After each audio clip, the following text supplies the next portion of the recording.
तरफ दिल्ली के जंतर मंतर पर सरकार से आमने सामने भिड़ रहे हैं कॉकरोच जनता पार्टी के बच्चे, और दूसरी तरफ चीन ने अब सोने के मामले में अमेरिका से भिड़ने का ऐलान कर दिया है।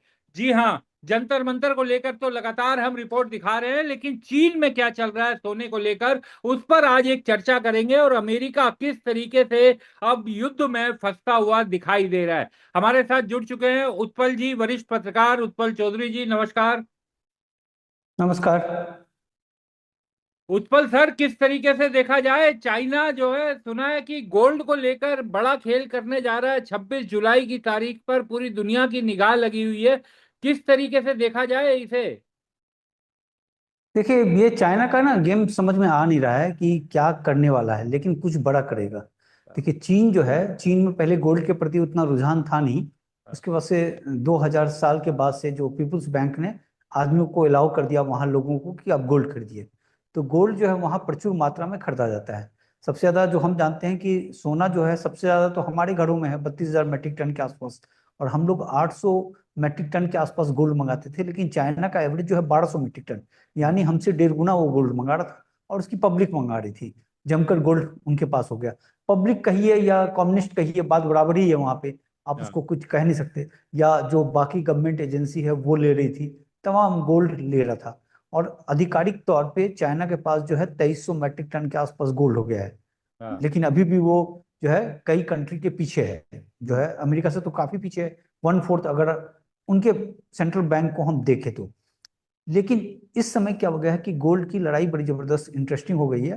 क्योंकि डॉलर में जिस तरीके से लोगों ने बिकवाली किया, खासकर 2022 के बाद से, जो फॉरेक्स बेचा गया और गोल्ड खरीदा गया, तो हम्म। ये हो गया कि वो रेशियो जो पहले फॉरेक्स होता था ऊपर, मतलब डॉलर होता था, हम्म। वो डॉलर नीचे चला गया। 5% 6% का गैप हो गया दोनों के बीच में।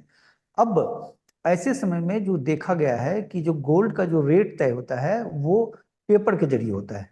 हाँ। आप जो सोचते हैं कि जैसे हम मान लीजिए कि दुकानों में जाते हैं, जो भी जाते हैं, जो गोल्ड का जो रेट खुलता है वो डेरिवेटिव्स मार्केट या कहिए पेपर ट्रेडिंग के जरिए ही खुलता है। अब मसलन की जैसे कि मान लीजिए कि हमें 200 ग्राम गोल्ड का जरूरत है या 1 किलो गोल्ड की जरूरत है। अब मार्केट में मान लीजिए 1 किलो गोल्ड ही है हाँ। या 900 ग्राम गोल्ड है, 800 ग्राम गोल्ड है, तो कायदे से क्या होगा, गोल्ड का रेट ऊपर भाग जाना चाहिए। बिल्कुल। लेकिन हो ये जाता है कि पेपर ट्रेडिंग के जरिए ये दिखा दिया जाता है कि हजार, मतलब अगर आप 1 किलो मांग रहे हैं तो बताया जाता है कि 10 किलो है हाँ। या 2 किलो है, जो भी है।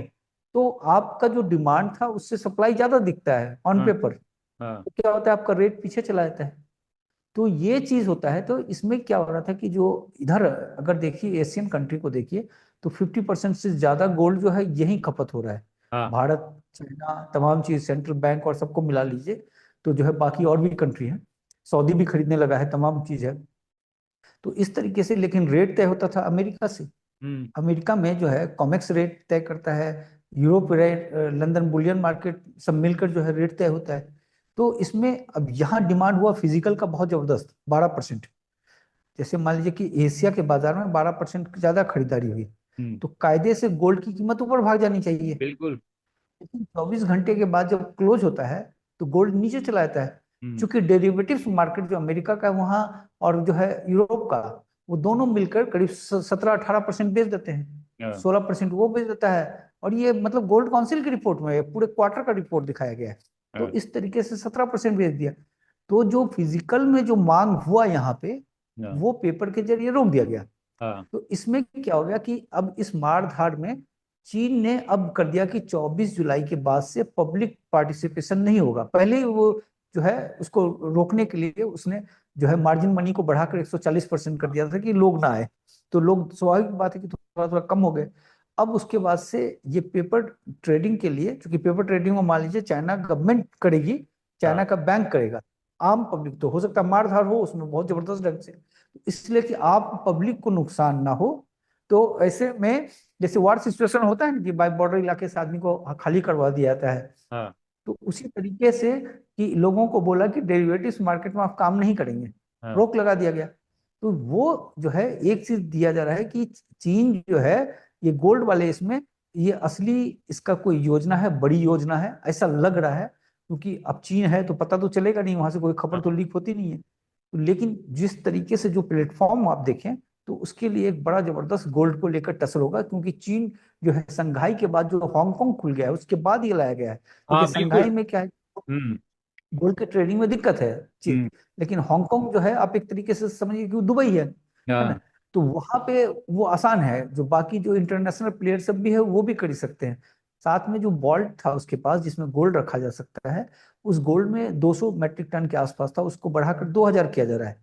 और साथ में चीन का एक एक प्रपोजल ये भी आया है कि आप हमें गोल्ड दीजिए, हम आपका गोल्ड रखेंगे गिरवी, बदले में हम आपको इंटरेस्ट देंगे और आपको युआन भी देंगे। तो हम्म। इसमें कंबोडिया सामने आया है, कंबोडिया ने अपना गोल्ड भी रखा है। तो हम्म। और भी कंट्री जो है गोल्ड रख सकते हैं। तो क्योंकि ग्लोबल साउथ में देखें तो चाइना का मोनोपोली है, तो वो हम्म। एक बड़ा इंटरेस्टिंग मोड़ जो है इस समय दिख रहा है। अब वो आगे पता चलेगा कि होता क्या है, लेकिन टाइम लगेगा। एक हम्म। दिन में तो होगा नहीं, 24 जुलाई को हुआ तो ऐसा नहीं है 25 जुलाई को हो जाएगा। या। लेकिन एक आध साल के अंदर ये होना चाहिए मेरे ख्याल से। लेकिन एक साथ क्योंकि दोनों बड़े कदम उठाए, हांगकांग में क्लियरिंग सिस्टम उन्होंने अपना शुरू किया, और उसके बाद साथ साथ डेरिवेटिव पर पूरी तरीके से रोक लगा देना, यानी कोई भी सामान्य आदमी वहां पर डेरिवेटिव नहीं कर पाएगा। तो क्या उत्पल जी, इससे जो वेस्ट की एक कहा जाता है कि पूरा उसका जो दबदबा है वेस्ट का, सोने की प्राइसिंग और बाकी चीजों को लेकर, क्या उस पर भी चाइना आने वाले समय में प्रहार करने की कोशिश में है? देखिए इसमें जो है ना, लीडरशिप अगर आपको चाहिए क्या? वर्ल्ड का, तो वो होता है कि भाई भाव कौन तय करेगा। हाँ। सबसे बड़ा टसल है कि हाँ। भाव जो है अभी भी अमेरिका कर रहा है। हाँ। देखिए कोई मतलब ये नहीं है कि तुरंत हो जाएगा, इसमें टाइम लगेगा, 1 साल लग सकता है, 2 साल लग सकता है, 5 साल लग सकता है। लेकिन आप इसको कहेंगे कि शुरुआत है, क्योंकि हम्म। चीन को भी मालूम है कि उसका जीडीपी अमेरिका से ऊपर होने वाला है। हाँ। अब देखिए एआई का डाटा सेंटर बहुत जबरदस्त ढंग से उभर रहा है। हाँ। एआई को आप इस तरीके से समझिए कि अमेरिका के जीडीपी को बचाया हुआ है वो। हम्म। अभी चीन में एआई उस तरीके से अपना रोल प्ले नहीं किया है, हाँ। आने लगा है। लेकिन जो अमेरिका में प्ले कर रहा है वो चीन में नहीं कर रहा है। हम्म। भले आप रिन्यूएबल एनर्जी कहें, वो प्ले कर रहा है चीन में। अब देखिए क्या है कि एआई डाटा सेंटर बहुत जबरदस्त ढंग से खुलेगा, उसके लिए एनर्जी की बड़ी जबरदस्त जरूरत है, और सस्ती एनर्जी। हम्म। सबसे बड़ी बात, सस्ता एनर्जी देंगे तभी वो फिजिबल होगा। तो हम्म। इसको लेकर चीन की तैयारी देखिए कि उसने 43 न्यूक्लियर रिएक्टर बना दिए, हम्म। जबकि अमेरिका में 5 के आसपास बना है इतने समय में, और इसने 43 बना दिया। तो 43 बनाने के बाद अब 13 ऑपरेट हो गया है, और बाकी 30 जो है वो 2030 तक हो जाएगा। और हम्म। 2030 तक एआई डाटा सेंटर के बारे में बोला जाता है कि बहुत जबरदस्त ढंग से हो जाएगा। तो अब एक तरीके से आप देखें तो चीन जो है वो एआई डाटा सेंटर में आगे निकल जाएगा, जैसा कि ये भी कह रहे थे, एनवीडिया वाले भी कह रहे थे कि, हाँ। और सबसे 90% इंजीनियर वहीं पैदा हो रहा है अभी। हाँ। सबसे बड़ी बात है। तो इस पे उसने क्रांतिकारी परिवर्तन कर लिया है, क्योंकि उसको मालूम है कि जो लीड करेगा उसमें, देखिए हम्म। 3 चीज जो होगा वो हाँ। लीड करेगा। एक तो जो है एआई पे, तो हम्म। एआई के उसमें वो आगे बढ़ रहा है। रेयर अर्थ पे उसका ऑलरेडी कमांड हो चुका है। तीसरा जो है इकोनॉमी के पॉइंट ऑफ व्यू से, और इकोनॉमी में करेंसी जो है वो सबसे बड़ा वैल्यूबल होगा। तो करेंसी के लिए गोल्ड गोल्ड की जरूरत पड़ेगी, क्योंकि करेंसी हो जाने के बावजूद भी चीन के साथ बहुत बड़ा चैलेंज होगा कि उसके करेंसी को पूरा दुनिया स्वीकार करेगा या नहीं करेगा। हाँ। ये भी एक बड़ा चैलेंज होगा उसके लिए। तो गोल्ड एक बड़ा सपोर्ट होता है, गोल्ड के लिए बड़ा जबरदस्त मार देखा जा रहा है। तो ये हमको लग रहा है उसकी तैयारी है आने वाले समय में, क्योंकि आप इसको सिंपल पॉइंट में समझ लीजिए कि 3,500 मैट्रिक टन के आसपास गोल्ड निकलता है माइन से, और जी। खपत होता है 5,000 मैट्रिक टन। हम्म। तो 1,500 जो है जो निकल रहा है, जो रिसाइकल होकर तमाम चीज। गोल्ड है काफी कम, 2 लाख मैट्रिक टन के ऊपर जमीन के ऊपर है, 2,06,000। बाकी 54,000 के आसपास जमीन के अंदर है, और 600 मैट्रिक टन के आसपास साल में मिल रहा है। 600 से 900 के आसपास हर हम्म। साल नया माइन मिल जाता है। तो हम्म। कोई बहुत जबरदस्त तेज रफ्तार में नहीं मिलता है। तो गोल्ड में अब जिस तरीके से जो डिमांड है और जो सप्लाई है, उसके बीच टाइटनेस है। लेकिन रेट जो है, रेट रहता है सस्ता, इस हम्म। टाइटनेस के हिसाब से रेट को हो जाना चाहिए मजबूत। तो हाँ। वो रेट की लड़ाई होगी। तो ये देखते हैं कि कैसे आगे बढ़ता है तमाम चीजों को। यानी एक तरह से अगर इसे इस तरह से समझा जाए उत्पल जी, मैं बिल्कुल सामान्य लेमैन के लिए समझना चाह रहा हूं कि अगर डेरिवेटिव का जो दबदबा है वो गोल्ड की कीमत तय करने में अगर खत्म हो गया, तो सोने की कीमतें कुछ और होंगी। ऐसा कहा जा सकता है, अगर जो असल सोने की कीमत है, जो फिजिकल सोना है, उसके आधार पर अगर कीमत तय होने लग गई, तो कुछ और होगा। बिल्कुल। बहुत तेज इजाफा हो जाएगा। अब हम्म, इसमें हम आपको बताते हैं, जैसे कि जो अमेरिका ने बना दिया डॉलर को, अपना करेंसी बना दिया हाँ 1944 के बाद, और हाँ लोगों ने बोला भाई हम करेंसी कैसे आपको माने, तो हाँ उन्होंने बोला कि भाई आप हमें $35 दीजिएगा, 1 आउंस गोल्ड ले लीजिएगा। हाँ तो लोगों ने बोला बढ़िया है जी, मतलब कि जितना गोल्ड है उतना हाँ ही डॉलर है। हाँ ठीक। और उसने 22,000 या 20,000 या 22,000 मैट्रिक टन गोल्ड था उसके पास, उसको ले जाकर दिखा दिया। 10 या 12 कंट्री थे उसमें, हाँ। तो सबने देख लिया, वही जो लीडर थे उस समय वर्ल्ड के। तो हम्म, उन लोगों ने देखने के बाद क्या हो गया कि इस बीच जो वियतनाम लड़ाई हो गई, फिर हाँ जो है हथियार बनने लगे, उसके सोशल वेलफेयर वाले बड़े सारे स्कीम आने लगे, तो अमेरिका ने क्या किया, डॉलर छापना शुरू कर दिया। हाँ तो जब डॉलर छापना शुरू कर दिया तो डॉलर बढ़ गया। डॉलर तो जितना गोल्ड था उतना डॉलर था, हाँ और हाँ बढ़ा। तो हाँ गोल्ड का भाव जो है $35 से नीचे हो जाना चाहिए था। हाँ तो जब अमेरिका को लगा कि ये तो गड़बड़ हो जाएगा, हाँ पोल खुल जाएगा, गोल्ड का तो मांग बढ़ जाएगा, तो हाँ उसने क्या किया, एक गोल्ड पूल बनाया। हाँ जितने यूरोपियन कंट्रीज हैं उसमें से, और अमेरिका, हाँ सबने मिलकर एक गोल्ड पूल बना के लंदन में रखा। और क्या करता था, गोल्ड बिकवाली करता था। हाँ गोल्ड को बेचे खरीदे, बेचे खरीदे, और उसका रेट को $35 पे रख रहा था। हाँ 61 से लेकर 71 तक, 10 साल तक रखा। तो पोल कैसे खुल गया कि फ्रांस भी था उसमें हाँ शामिल। फ्रांस को खेल समझ में आ गया, फ्रांस को लगा कि तो डॉलर छाप रहा है, हाँ ये तो $35 में गोल्ड दे ही नहीं पाएगा। हाँ जो है, अमेरिका को बोला कि आपका डॉलर छप रहा है, आपका डॉलर कमजोर हो गया है, $35 हम देंगे तो आप 1 आउंस गोल्ड नहीं दे पाएंगे। हाँ अमेरिका ने बोला कि जिसको जो चाहिए ले जाओ। हाँ तो क्या हुआ कि फ्रांस ने, जर्मनी ने, स्विट्जरलैंड ने, इटली ने, इन लोगों ने क्या किया, डॉलर भेज भेज के हाँ जो है शिप में गोल्ड लाया गया, हाँ बड़े पैमाने में। तो गोल्ड जो उसके पास 20,000 व 22,000 मैट्रिक टन जो था, वो खत्म होता चला गया, क्योंकि हाँ ये तो डॉलर को बचाने के लिए बोल रहा था मेरे पास है गोल्ड, हम हाँ देंगे। हाँ और सबको खेल समझ में आने लगा। अब क्या हो गया कि लोगों को भी समझ में आ गया। हाँ तो मार्च में 68 में शायद में इतने गोल्ड कर दे गए कि वो लंदन बुलियन मार्केट का फ्लोर टूट गया गोल्ड से, हाँ इतना जबरदस्त होने लगा। तो फिर जब ये समझ में आ गया तो निक्सन को लगा कि उसका जो 8,000 मैट्रिक टन गोल्ड पड़ा हुआ है, जो हाँ अब 8,133 है, उसके बाद खरीदारी किया था उसने थोड़ा बहुत, बोला ये भी चला जाएगा, हाँ अमेरिका गोल्ड लेस हो जाएगा। हाँ तो उसके बाद से फिर उसने जो है वो 15 अगस्त के दिन, अपने स्वतंत्रता दिवस के दिन, हाँ निक्सन ने कहा गोल्ड स्टैंडर्ड खत्म, हाँ अब कोई $35 पे कोई गोल्ड नहीं मिलेगा। हाँ तो वो खत्म हो गया। तो फिर लोगों ने बढ़ा ग्लोबल करेंसी कौन होगा, हाँ ब्रिटेन का तो खत्म हो चुका था, कोई ग्लोबल पावर था नहीं, हाँ रसिया को कोई समझता नहीं था। तो हम्म, अब बना तो उसने बोला कि हमारी इकोनॉमी पे भरोसा कीजिए। हाँ तो इकोनॉमी पे भरोसा कीजिए, तो इसने जो है गोल्ड को मतलब डॉलर को मान लिया लोगों ने, और सब उसके ही पिट्ठू देश सब थे, सब मान लिया। हाँ अब इसके बाद जो उसके जो हेनरी किसिंगर थे, उनको हम्म, लगा कि ये तो बातों में कितने दिन तक फंसा के रहेंगे, ये तो डॉलर का डिमांड खत्म हो जाएगा, खत्म हो जाएगा। तो हाँ भाग कर गया सऊदी के साथ। हाँ सऊदी के साथ 1974 में एग्रीमेंट किया हाँ कि जो तुम जो तेल बेचोगे, हाँ उस तेल के बदले में डॉलर लोगे, हाँ डॉलर में बेचोगे, अपनी हाँ करेंसी में नहीं, हम बदले में तुम्हें सुरक्षा देंगे। हाँ अब सुरक्षा देंगे तो कैसे सुरक्षा देंगे, उनको खतरा कहां से होगा। हाँ तो इजराइल का जन्म किया गया, है ना, एक गुंडा तैयार किया गया वहां पे। हाँ अब उस गुंडे से बम, जो है हर देश में बम मारा गया। हाँ तो लोगों को लगा कि भाई ये तो बड़ा जबरदस्त है। फिर अमेरिका बोला कि हमारे साथ एग्रीमेंट करोगे, तेल पूल में आओगे, पेट्रोल डॉलर से बेचोगे, तो इजराइल बम नहीं मारेगा। हाँ तो और इजराइल ताबड़तोड़ बम मारता था सबको, जो है मिस्र विस्र सब हिला कर रख दिया था एक तरह से लड़ाई करके। तो हम्म, अब क्या हुआ, उसने जो है बोला कि ठीक है हम लोग पेट्रोल डॉलर लेंगे सिस्टम। हाँ तो पेट्रोल डॉलर सिस्टम चल पड़ा, हाँ पेट्रोल डॉलर चल पड़ा, स्विफ्ट जो आप पैसे जो भेजते हैं, तो डॉलर का वो होने लगा। तो अब क्या हुआ कि जो गोल्ड को इस तरह से 74 से शुरू होने लगा, इस बीच गोल्ड अपना उछाल दिखाने लगा था। गोल्ड को तो आपने दबा के रखा हुआ था ना, हाँ बिल्कुल 44 से लेकर आप 71 तक गोल्ड को $35 पे रोके हुए थे, हाँ 30 साल तक। तो गोल्ड अपना रंग दिखाना शुरू कर दिया।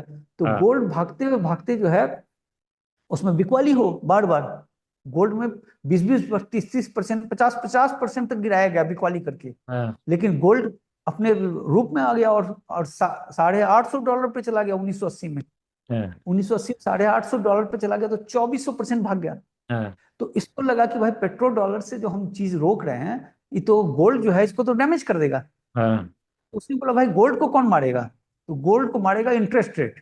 हाँ, कि ब्याज अगर देंगे आप पैसों पे, गोल्ड पे लोग सुरक्षा के लिए जा रहे हैं, तो वो पैसा अगर आप बैंक से लोन मिल जाएगा, आपको इंटरेस्ट मिलेगा, तो लोग फिर गोल्ड पे नहीं जाएंगे। हाँ, तो वालकर साहब को लाया गया फेड चीफ।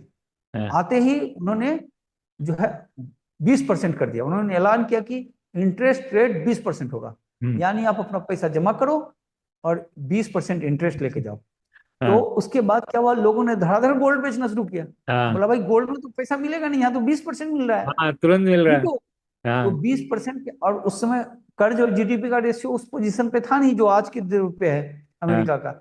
तो तो लोगों ने गोल्ड खरीदना, गोल्ड बेचकर जो है वो खरीदना शुरू किया, मतलब इन्वेस्ट करना शुरू किया उसके बॉन्ड पे और तमाम चीजें। 20%। तो वॉलकर साहब 6 या 7 साल रहे थे, तो उसमें एवरेज जो है 12% का उन्होंने इंटरेस्ट दिया।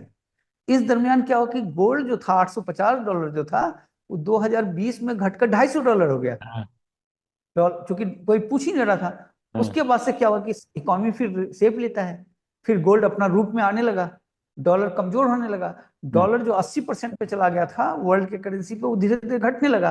हाँ, घटते घटते आ गया आपको 57 6 के आसपास है अभी उसका हाँ, डोमिनेंस। हाँ, बीच क्या हो गया, गोल्ड अपना रूप दिखाता गया, 80 वाला आ गया, 2000 वाला। तो वो क्राइसिस से ही जन्म ले लिया ना, .com से, हाँ, कि अमेरिका की कमजोरी दिखी। फिर 2008 में इकोनॉमिक क्राइसिस हो गया, तो लोगों को लगा कि भाई अमेरिका तो कमजोर है, गोल्ड कर दो। डॉलर डॉलर भी जो है नीचे जा सकता है। वो बोलता था 1929 में क्राइसिस हुआ था, तेल का क्राइसिस 70 में हुआ था, नहीं होगा जी अब। तो बोला हाँ, नहीं नहीं, अमेरिका भी क्राइसिस में जा सकता है, तो गोल्ड कर दो। तो 2008 के बाद से गोल्ड खरीदा जाने लगा। हाँ, 2011 तक गोल्ड फिर भाग गया, $1900 पे चला गया। हाँ, फिर गोल्ड को फिर रोकने की कोशिश की गई, फिर 2015 तक रोका गया गोल्ड को। फिर 2015 से जो है गोल्ड फिर सेफ दिखाने लगा। इस हाँ, बीच क्या हुआ, 2022 में रसिया यूक्रेन लड़ाई हो गया। हाँ, रसिया यूक्रेन लड़ाई हो गया तो उसने रसिया के जो है पैसों को सीज कर दिया, डॉलर को। और तो इनको लगा कि भाई ये तो किसी का भी फ्रीज कर देगा। हाँ, तो दो काम करो, तो एक जो लंदन के बैंक ऑफ इंग्लैंड में जो गोल्ड है वो वापस गोल्ड मंगाओ, नहीं तो हाँ, फ्रीज कर देगा। तो हाँ, गोल्ड धड़ाधड़ आने लगा, जो आप देखे होंगे ना, गोल्ड मंगाने लगे हाँ, लोग। जो मंगाने लगे। दूसरा कि करेंसी को, अगर डॉलर रहेगा, डॉलर को फ्रीज कर देगा, तो हमारे पास क्या रहेगा। हम्म, तो फॉरेक्स में गोल्ड रखो। हाँ, तो फिर तमाम सेंट्रल बैंक दबादब गोल्ड खरीदने लगा 1000 मेट्रिक टन के आसपास। जो हाँ, पहले 300 400 खरीदा था, वो 2008 के बाद से, 2008 के बाद से 300 400 टन खरीदता था, हाँ, वो 1000 मेट्रिक टन के आसपास खरीदेगा। तो गोल्ड ने अपना पूरा सेफ दिखा दिया। तो गोल्ड सेफ दिखाते हुए चला गया 5600 पे। अब हम्म, पेपर ट्रेडिंग का खेल हो रहा है, उस पेपर ट्रेडिंग को चाइना मारेगा। यह हाँ, है पूरी कहानी। वाह, इंटरेस्टिंग कहानी है उत्पल जी ये। हाँ, उत्पल जी, युद्ध को लेकर क्या माना जाए? जॉर्डन में अमेरिका के 2 सैनिक मारे गए और एक मिसिंग भी बताया जा रहा है। ईरान का जो अटैक हुआ बैलिस्टिक मिसाइल और ड्रोन का, तो अमेरिका के लिए तो बड़ी चिंता की बात है कि उसके सैनिक 2 मारे जाना, और इसे सहन कर पाना उसके लिए थोड़ा मुश्किल भी है। बिल्कुल ऐसा कहा जाता है अमेरिका के लिए कि अगर एक लाश पहुंच जाए अमेरिकन का, तो हाँ, अमेरिका की जनता पूरी तरीके से नाराज हो जाती है। वियतनाम के कहानी में यही हुआ था हम्म, जो है। अब वो 2 लोग तो मर गए, अब हाँ, तक तो जो भी था इधर उधर लेफ्ट राइट करके बराबर कर देते थे, तो प्रॉपर आ गया आपके पास। हाँ, तो ये बड़ा भारी पड़ेगा ट्रम्प को, क्योंकि चुनाव है नवंबर में वहां पे। हाँ, और मध्यावधि चुनाव जो है ऐसे ही कमजोर रहता है, जो हाँ, रहता है, तो उसमें एक थोड़ी सी दिक्कत होगी। और दूसरा क्या होगा कि ट्रम्प जो है बदला लेने के लिए हो सकता है ताबड़तोड़ हमला करे, तो हम्म, हमला तेज हो सकता है। हम्म, हमला तेज हो जाएगा तो तेल पे थोड़ा संकट विकट हो सकता है। हम्म, लेकिन तेल के लिए ना एक व्यवस्था हो गया इस दिन, क्राइसिस में भी होता है ना, कि हाँ, आविष्कार ही क्या बोलते हैं, हाँ, आवश्यकता ही आविष्कार की जननी है। जन्नी होती तो है। वो वही होता था कि जब ये लड़ाई चलता रहा, तो इसमें व्यवस्था हो गया। एक तो ईस्ट वेस्ट पाइपलाइन था हाँ, सऊदी का, उससे वो तेल भेजने लगा अपने हम्म, यहाँ, उसके कुएं से तेल निकल रहा है। दूसरा कि जो है यूएई भेजने लगा। हाँ, आज हम पढ़ रहे थे कि इराक भी जो है सीरिया के रास्ते भेजने लगा है। हम्म, तो इस तरीके से देखे तो आप जो है, कतर का थोड़ा सा फंसा हुआ है, उसका एलएनजी है। हाँ, बाकी जो लोग हैं अपना अपना तेल निकाल कर बेचने लगे हैं किसी तरीके से। और एक पाइपलाइन तो यूएई जो है वो करके सीधे ओमान की खाड़ी पर निकालने वाला है, उस हम्म, पर भी काम शुरू हुआ है। तो इस तरीके से व्यवस्था तो हो गया है। लेकिन जो सबसे बड़ी बात है कि हमला होगा, और ऑयल एस्टेब्लिशमेंट पे हमला कर दिया जाएगा तो बड़ा चिंता की बात है। तो ये एक बड़ा जबरदस्त ये हो गया है। अब ऐसा है कि ट्रम्प फालतू का दोबारा कर दिए, एक बार शांति वांति कर लिए थे, चौड़ा होने के चक्कर में कर लिए, क्योंकि ईरान को हम पढ़ रहे थे, तो ईरान को हराना नामुमकिन है, बिल्कुल आप हरा ही नहीं सकते। जैसे आप वियतनाम जाइएगा, जब हनोई जाइएगा, वहां देखिएगा कि अमेरिका के कितने जो हैं प्लेन मार के गिराए हुए हैं, पूरा म्यूजियम बनाया हुआ है। हम उसमें गए हुए थे, वहां पे हमको लग रहा था कि पहली बार मेरे को लगा उसको देखने के बाद कि अमेरिका को तो कोई भी हरा सकता है। जो जो मतलब एक से एक प्लेन पूरा उसने 3 से 4 एकड़ में उसने पूरा म्यूजियम बना दिया है उसने, और खाली अमेरिका के सामानों को रखा गया है। तो ईरान को हरा पाना बड़ा मुश्किल है।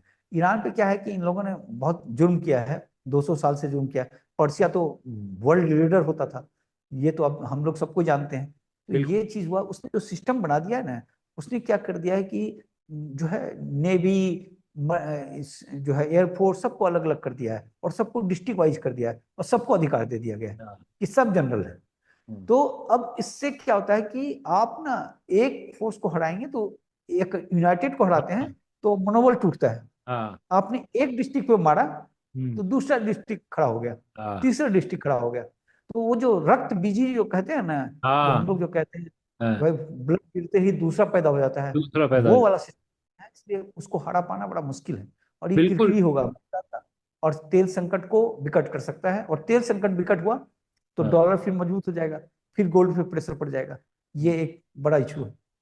बिल्कुल आपने ठीक बात कही, और यही कारण शायद है कि सर्वोच्च लीडर खुमैनी साहब का, खamenei साहब के मारे जाने के बाद भी, उनके शहीद होने के बाद भी कोई ऐसा फर्क नहीं पड़ा। जबकि अमेरिका और ईरान को ये लग रहा था कि एकदम उनकी टॉप लीडरशिप चली जाएगी तो उन्हें किसी भी तरह झुका लेंगे, लेकिन उसके बाद जो उन्होंने युद्ध लड़ा और जिस तरीके की ताकत दिखाई, वो ये साबित करता है कि नीचे तक उन्होंने जो अधिकार दे दिए अपनी फौज में अपने लोगों को, उसका फायदा उन्हें मिल रहा है। बिल्कुल। मतलब जब ईरान को हमने बोला भाई ईरान क्यों नहीं हार सकता है, जब उसको पढ़ा तो बड़ी इंटरेस्टिंग कहानी लगी। आज के बुलेटिन में भी हम बोले, क्योंकि इतना इंटरेस्टिंग लगा तो हमने छोटे में बताने की कोशिश किया गया। मतलब अभूतपूर्व काम किया है उसने, पूरी तैयारी कर लिया। एक्चुअली ईरान को जो है ना, ब्रिटेन और रशिया ने मिलकर बहुत ही जो है बर्बाद कर दिया था इनको, इन दोनों ने। ये तो पहले करते रहे 1951 से, फिर अमेरिका का एंट्री हो गया, उसके बाद अमेरिका भी बर्बाद करने लगा। और अमेरिका ने जो गल्फ में आप देखिए जितने कंट्री को, जिसने जिसने उसकी गुलामी स्वीकार कर लिया वो तो बच गया, जिसने गुलामी स्वीकार नहीं किया उसको उसने बर्बाद कर दिया।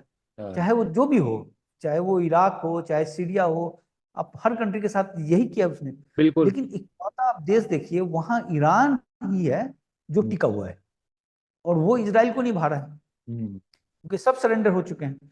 और जो भी वहां पे हो रहा है, हिजबुल्लाह हो रहा है, हुतीज हो रहा है, जो भी हो रहा है, वो आप देखिएगा कि एक ईरान का प्लेटफॉर्म तैयार हो गया है पूरी तरीके से। तो वो चीज है, और उसने नब्ज पकड़ लिया कि भाई एनर्जी पे हाथ लगा दिया उसने, एक दुनिया के नब्ज पे हाथ रख दिया है। तो ये लड़ाई जो है, अगर फिर से दोबारा भड़कता है बहुत तेज, लड़ाई तो चल ही रहा है, लेकिन ट्रम्प इसके बाद अगर कड़ा रुख लेता है और बड़े बड़े बम को यूज करता है, तो हो सकता है कि फिर ये ऑयल एस्टेब्लिशमेंट को निशाना बनाए। वो एक खतरनाक स्थिति, खतरनाक मोड़ हो सकता है, उस पर देखना पड़ेगा अभी। चलिए उत्पल जी, देखते हैं किस दिशा में युद्ध जाता है। रविवार का दिन है, आपने लोगों को बड़ा इंटरेस्टिंग सोने का पूरा खेल समझा दिया, और युद्ध को लेकर भी बड़े डेवलपमेंट जो हुए वो बताना जरूरी था। बहुत बहुत शुक्रिया उत्पल जी, आप जुड़े, चर्चा में शामिल हुए। Thank you.